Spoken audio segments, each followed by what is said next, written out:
Bab 1. Dahsyatnya kekuatan Atomic Habits.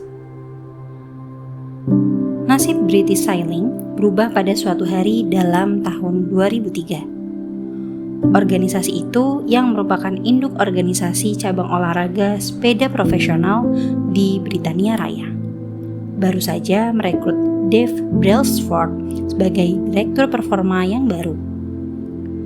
Pada waktu itu, pembalap sepeda profesional di Britania Raya telah mengalami hampir 100 tahun dalam prestasi yang sedang-sedang saja. Sejak 1908, pembalap-pembalap Inggris hanya memenangkan 1 medali emas di ajang Olimpiade. Dan prestasi mereka bahkan lebih buruk dari di lomba balap sepeda paling akbar, Tour de France. Dalam 110 tahun, tidak ada pembalap Inggris yang pernah memenangkan ajang tersebut. Bahkan, prestasi pembalap Inggris begitu tenggelam sehingga pabrik sepeda terbaik di Eropa menolak menjual sepeda kepada tim itu karena takut berpengaruh buruk pada penjualan sepedanya. Seandainya pembalap-pembalap profesional lain melihat atlet-atlet Inggris memakai produk tersebut. Brailsford direktur untuk membawa British Sailing ke arah baru. Yang membuatnya berbeda dari pelatih-pelatih terdahulu adalah komitmennya yang tiada henti terhadap strategi yang ia sebut penghimpunan perolehan kecil, yang merupakan falsafah pencarian margin peningkatan sangat kecil dalam segala sesuatu yang Anda kerjakan. Menurut Brailsford, secara keseluruhan, prinsip ini berasal dari gagasan bahwa jika Anda mengurai segala sesuatu yang dapat Anda pikirkan terkait dengan balap sepeda, dengan perbaikan 1% saja, Anda akan mendapatkan kenaikan yang signifikan ketika menerapkannya bersama-sama sekaligus. Brailsford dan pelatih-pelatihnya mulai dengan membuat penyesuaian-penyesuaian kecil yang bisa diharapkan dari tim pembalap sepeda profesional. Mereka merancang ulang jok sepeda agar lebih nyaman dan mengoleskan alkohol pada ban agar cengkramannya lebih baik. Mereka meminta para pembalap memakai celana pendek dengan pemanas listrik guna mempertahankan suhu otot sewaktu bersepeda dan menggunakan sensor-sensor biofeedback untuk memonitor reaksi-reaksi tiap atlet terhadap suatu latihan. Tim menguji bermacam-macam bahan di terowongan angin dan meminta pembalap-pembalap jalan raya beralih mengenakan kostum balap indoor yang terbukti lebih ringan dan aerodinamis. Akan tetapi, mereka tidak berhenti di situ. Brailsford dan timnya terus berburu perbaikan-perbaikan 1% di bagian-bagian yang terlewatkan atau tak terduga. Mereka menguji bermacam-macam gel pijat untuk melihat mana yang menghasilkan pemulihan otot paling cepat. Mereka membayar seorang dokter untuk mengajari tiap pembalap cara terbaik mencuci tangan guna mengurangi peluang terkena virus influenza. Mereka menentukan jenis bantal dan kasur yang memungkinkan tidur lebih nyenyak bagi tiap pembalap. Mereka bahkan mengecat bagian dalam truk dengan warna putih, yang memudahkan mereka melihat debu-debu kecil yang biasanya tidak langsung terdeteksi, padahal beresiko menurunkan performa sepeda yang telah disetel dengan baik.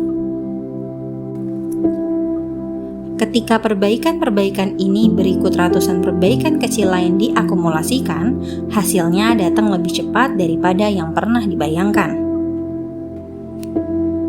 Hanya 5 tahun sejak Brailsford direkrut, tim British Sailing mendominasi baik balap sepeda jalan raya maupun sirkuit di ajang Olimpiade 2008 di Beijing.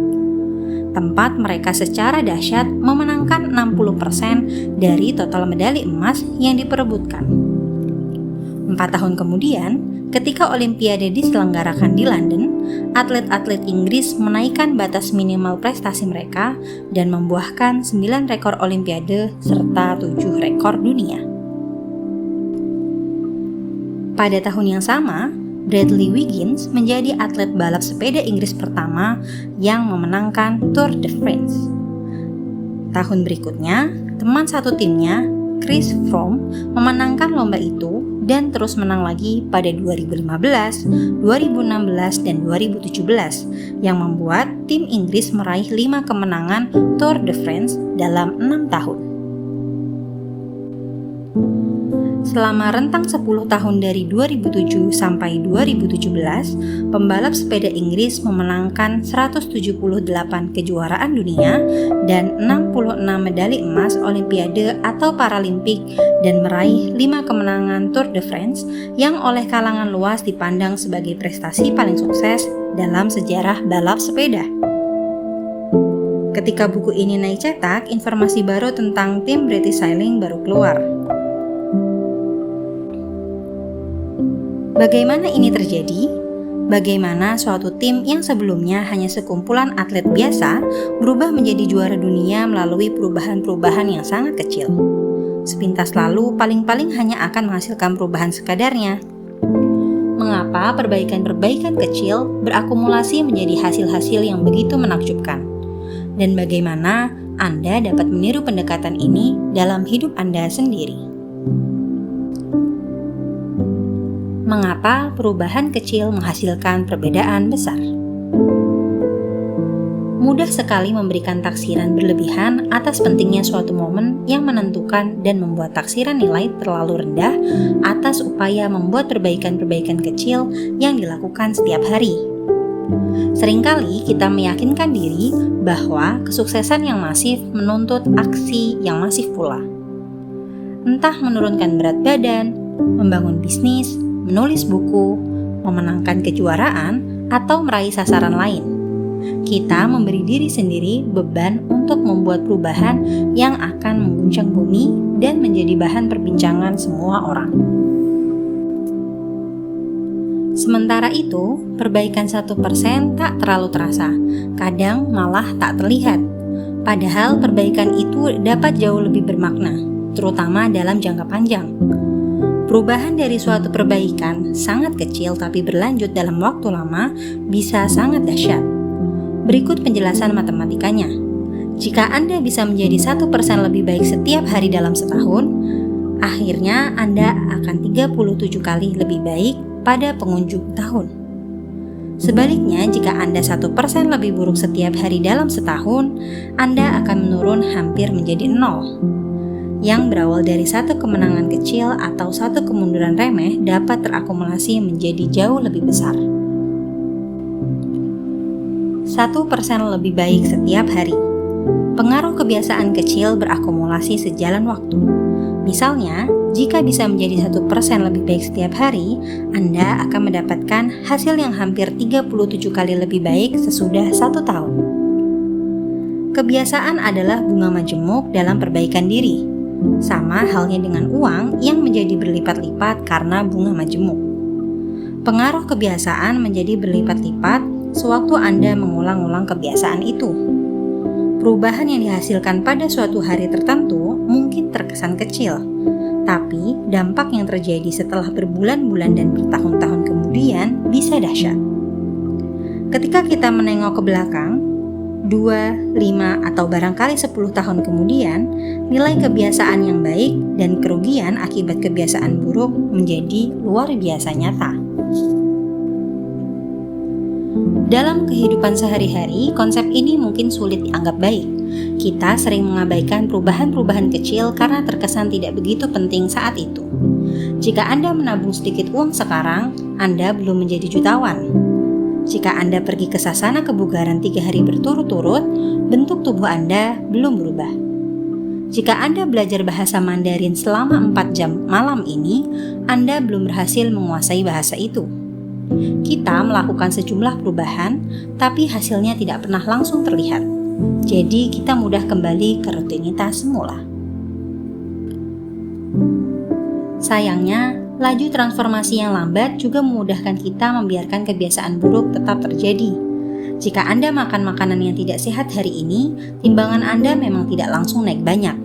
Jika Anda bekerja sampai larut malam ini dan mengabaikan keluarga, mereka akan memaafkan Anda. Jika Anda menunda kewajiban dan membiarkan proyek Anda tidak dikerjakan sampai besok, biasanya masih ada waktu untuk menyelesaikannya kemudian. Suatu keputusan tunggal mudah dibatalkan. ketika kita mengulang 1% kesalahan hari demi hari dengan mengulang keputusan-keputusan buruk, mengulang kesalahan-kesalahan sangat kecil, dan merasionalisasi alasan-alasan kecil, pilihan-pilihan kecil kita mengalami proses bunga majemuk sampai menjadi racun. Akumulasi banyak salah langkah inilah 1% penurunan di sini dan di sana yang akhirnya mengantar ke masalah.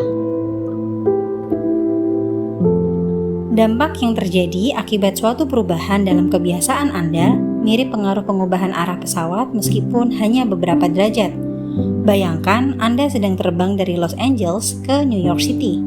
Seandainya seorang pilot meninggalkan LAX, kode untuk Bandara Internasional Los Angeles, lalu mengubah arah 3,5 derajat saja lebih ke selatan, Anda akan mendarat di Washington DC, bukan di New York. Perubahan kecil seperti itu hampir tak terlihat sewaktu tinggal landas. Hidung pesawat bergeser tak sampai 3 meter. Tapi untuk skala perpindahan yang meliputi Amerika Serikat, tempat mendarat Anda akan meleset ratusan kilometer. Begitu pula, suatu perubahan kecil dalam kebiasaan sehari-hari dapat membuat Anda tiba di sasaran yang sangat berbeda. Membuat pilihan yang 1% lebih baik atau 1% lebih buruk terkesan tak bermakna pada suatu saat. Tapi dalam rentang waktu panjang, pilihan-pilihan tersebut menentukan perbedaan antara siapa Anda sekarang dan siapa Anda nanti. Sukses adalah produk kebiasaan sehari-hari, bukan transformasi yang hanya sekali seumur hidup. Itu berarti tak penting seberapa sukses atau seberapa gagal Anda saat ini. Yang penting adalah apakah kebiasaan-kebiasaan Anda menempatkan Anda pada jalur menuju kesuksesan atau tidak. Anda harus jauh lebih peduli pada arah tujuan Anda saat ini daripada hasil-hasil saat ini. Jika Anda seorang jutawan tapi menghabiskan lebih banyak daripada yang Anda dapatkan tiap bulan, berarti Anda ada di arah tujuan yang buruk. Bila kebiasaan belanja Anda tidak berubah, hasil akhirnya tidak akan baik. Sebaliknya, jika Anda sedang bangkrut tapi menabung sedikit demi sedikit setiap bulan, Anda berada di jalur yang benar menuju kemerdekaan finansial. Bahkan meskipun Anda bergerak lebih lambat daripada yang Anda inginkan. Hasil-hasil Anda menunjukkan ukuran yang mengikuti kebiasaan-kebiasaan Anda. Kekayaan bersih Anda menunjukkan ukuran yang mengikuti kebiasaan-kebiasaan finansial Anda. Bobot tubuh Anda menunjukkan ukuran yang mengikuti kebiasaan makan Anda. Pengetahuan Anda merupakan ukuran yang mengikuti kebiasaan belajar Anda. Seberapa rapih rupa Anda menunjukkan tingkat kebiasaan Anda dalam hal beres-beres rumah. Anda mendapatkan apa yang selalu Anda ulangi. Jika ingin meramalkan kemana tujuan Anda dalam hidup, yang harus Anda lakukan hanyalah mengikuti kurva keberhasilan-keberhasilan kecil atau kegagalan-kegagalan kecil, lalu melihat bagaimana hasil pilihan Anda sehari-hari setelah 10 atau 20 tahun. Apakah Anda membelajarkan lebih sedikit daripada yang Anda dapatkan tiap bulan? Apakah Anda memastikan pergi berolahraga tiap pekan? Apakah Anda membaca buku dan belajar sesuatu yang baru tiap hari? Pertarungan-pertarungan kecil seperti inilah yang akan menentukan masa depan Anda. Waktu memperbesar margin antara kesuksesan dan kegagalan. Waktu akan melipat gandakan apapun yang Anda masukkan. Kebiasaan baik menjadikan waktu sahabat Anda. Kebiasaan buruk menjadikan waktu musuh Anda. Kebiasaan itu seperti sebilah pedang yang tajam di kedua sisi. Kebiasaan buruk dapat menebas Anda dengan mudah, sebagaimana kebiasaan baik dapat membentuk Anda. Itu sebabnya pemahaman atas hal ihwal kebiasaan sangatlah penting. Anda perlu mengetahui cara kerja kebiasaan dan cara merancangnya sesuai keinginan Anda, agar dapat menghindari bahaya dari salah satu sisi tajam pedang Anda. Kebiasaan dapat menjadi bunga majemuk yang baik atau buruk bagi Anda. Bunga majemuk yang positif. Bunga majemuk yang produktif. Menyelesaikan satu tugas tambahan dapat menjadi prestasi kecil pada suatu hari, tapi maknanya bisa sangat besar dalam karir keseluruhan. Pengaruh mengotomatiskan satu pekerjaan lama atau menguasai satu keterampilan baru bisa lebih besar lagi. Makin banyak tugas yang mampu Anda tangani tanpa berpikir, makin bebas otak Anda untuk berfokus pada bidang lain. Bunga majemuk yang negatif. Bunga majemuk yang membuat stres. Frustasi karena kemacetan lalu lintas. Beban tanggung jawab menjadi orang tua. Kecemasan apakah uang cukup sampai akhir bulan? Tegang karena tekanan darah Angga naik. Dengan sendirinya, penyebab-penyebab stres yang umum ini dapat dikelola. Namun, kalau terus ada selama bertahun-tahun, stres-stres kecil itu menumpuk menjadi masalah kesehatan yang serius. Bunga majemuk pengetahuan. Belajar tentang satu gagasan baru tidak akan menjadikan Anda jenius. Tapi komitmen untuk belajar seumur hidup dapat mengubah Anda. Lebih lanjut, tiap buku yang Anda baca tidak hanya mengajarkan sesuatu yang baru, tapi juga membuka cara pikir yang berbeda atas gagasan-gagasan lama. Seperti kata Warren Buffett, begitulah cara kerja pengetahuan, terbangun di atas tumpukan seperti bunga majemuk. Bunga majemuk pikiran buruk. Makin sering Anda memandang diri tidak berharga, bodoh, atau jelek, makin kuat kecenderungan Anda untuk memandang hidup dengan cara begitu. Anda terperangkap dalam lingkaran setan pikiran. Hal yang sama terjadi pada bagaimana pikiran Anda tentang orang lain. Begitu terjerumus ke dalam kebiasaan memandang orang sebagai pemarah, licik, atau egois, Anda merasa orang seperti ini ada di mana-mana. Bunga majemuk hubungan. Orang cenderung membalas perilaku Anda kepada mereka. Makin sering Anda menolong, makin sering orang menolong. Menjadi sedikit lebih ramah dalam tiap interaksi dapat menghasilkan jaringan hubungan yang luas dan kuat sejalan dengan waktu.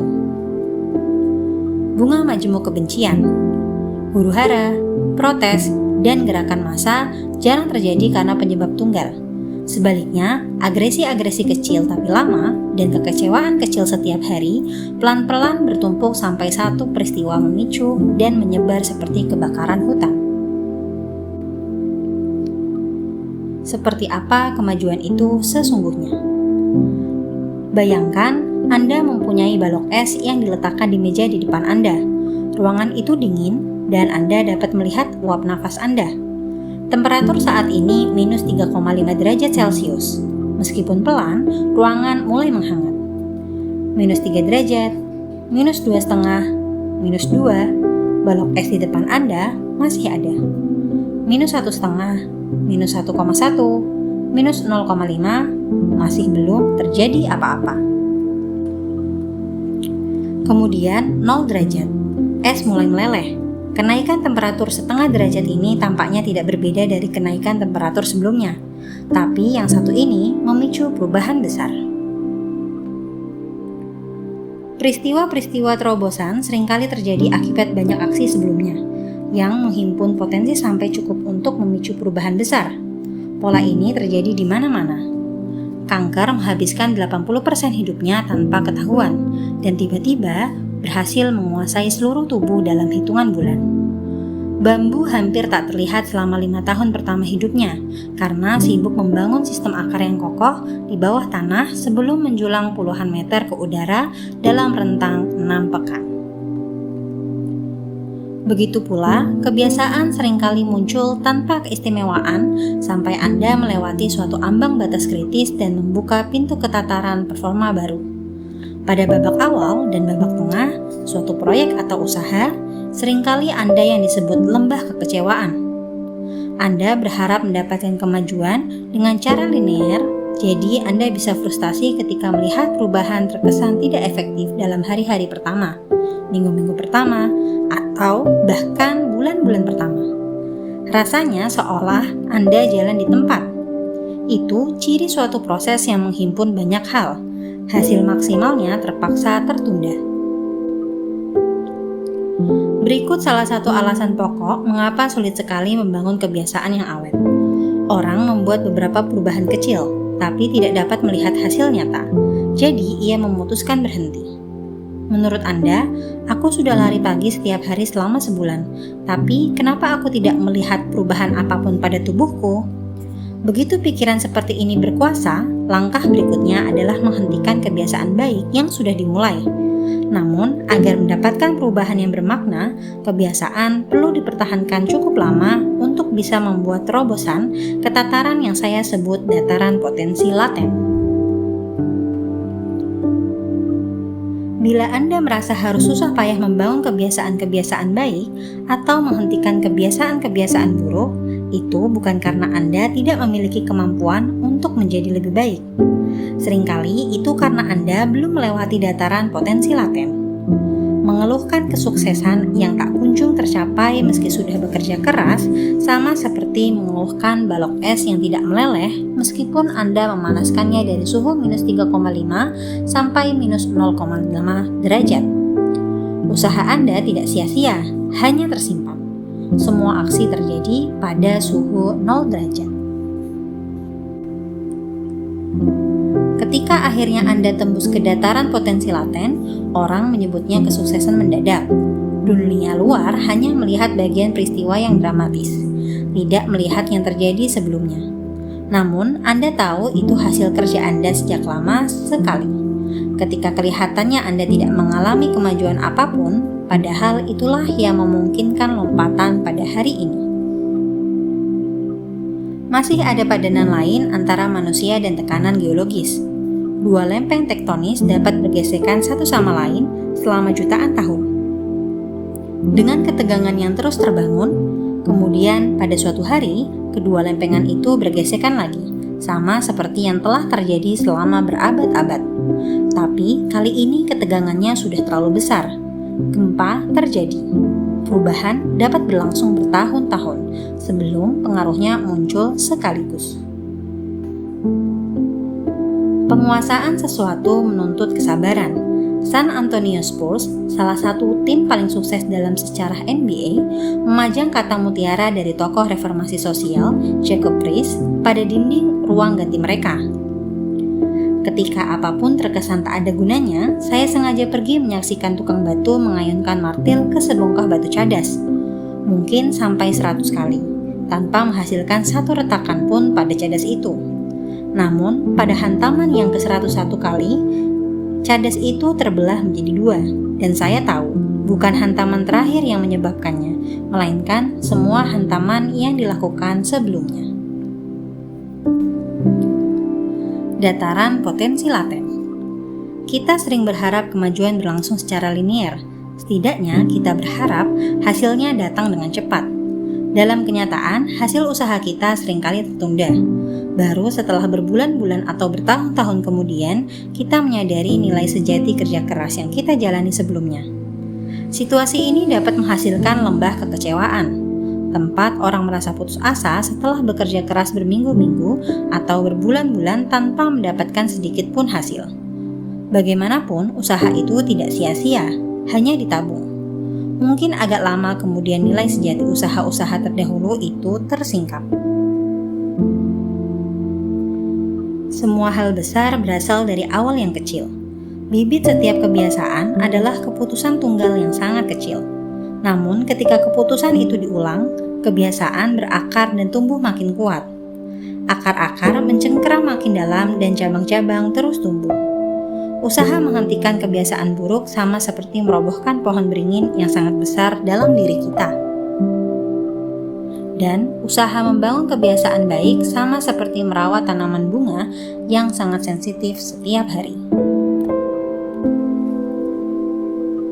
Namun, apa yang menentukan apakah kita bertahan pada suatu kebiasaan cukup lama agar selamat sampai ke dataran potensi laten dan tembus ke sisi lain? Apa yang menyebabkan sebagian orang terjerumus ke dalam kebiasaan-kebiasaan yang tidak diinginkan, sedangkan yang lain berhasil menikmati efek bunga majemuk dari kebiasaan-kebiasaan baik? Lupakan sasaran, berfokuslah pada sistem. Kearifan yang masih berlaku sampai sekarang mengatakan bahwa cara terbaik untuk meraih apa yang kita inginkan dalam hidup, entah memiliki bentuk tubuh yang lebih bagus, membangun bisnis yang sukses, hidup lebih tentram dan tidak terlalu cemas, meluangkan waktu lebih banyak bersama teman dan keluarga, adalah menetapkan sasaran-sasaran yang spesifik dan dapat dilaksanakan. Untuk waktu yang lama, ini pula pendekatan yang saya pakai terkait dengan kebiasaan. Selalu ada sasaran yang harus diraih. Saya menetapkan sasaran-sasaran untuk nilai-nilai yang harus saya dapatkan di sekolah, untuk bobot yang ingin saya hilangkan melalui olahraga, Untuk laba yang saya inginkan dalam bisnis, saya berhasil pada beberapa, tapi gagal pada sebagian besar yang lain. Akhirnya, saya mulai sadar bahwa hasil-hasil saya hampir tidak berkaitan dengan sasaran-sasaran yang saya tetapkan dan hampir semuanya berkaitan dengan sistem yang saya jalani. Apa perbedaan antara sistem dan sasaran? Ini perbedaan yang pertama kali saya ketahui dari Scott Adams, kartunis di balik komik Dilbert. Sasaran bicara tentang hasil yang ingin kita raih. Sistem adalah proses yang mengantar ke hasil-hasil itu.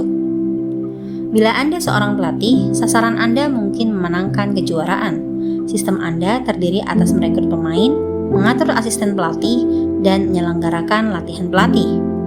Bila Anda seorang pengusaha, sasaran Anda mungkin membangun perusahaan bernilai $1.000.000. Sistem Anda adalah bagaimana menguji gagasan-gagasan tentang produk, merekrut karyawan, dan menjalankan iklan pemasaran. Bila Anda seorang pemusik, sasaran Anda mungkin memainkan gubahan baru. Sistem Anda adalah seberapa sering Anda berlatih, bagaimana Anda memecahkan serta mengatasi kesulitan, dan metode Anda adalah menerima umpan balik dari instruktur. Sekarang pertanyaan yang menarik. Jika Anda mengabaikan sepenuhnya sasaran-sasaran Anda dan berfokus hanya pada sistem, apakah Anda akan masih berhasil?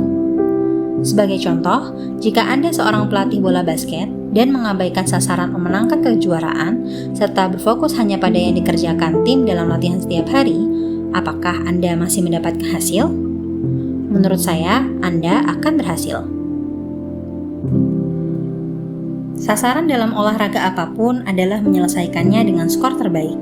Tapi pasti sangatlah konyol kalau selama pertandingan tim menghabiskan waktu untuk melihat papan nilai. Cara satu-satunya untuk benar-benar menang adalah menjadi lebih baik setiap hari. Seperti ungkapan juara Super Bowl 3 kali, Bill Walsh, nilai akan datang dengan sendirinya. Ini berlaku pula untuk bidang-bidang kehidupan lain.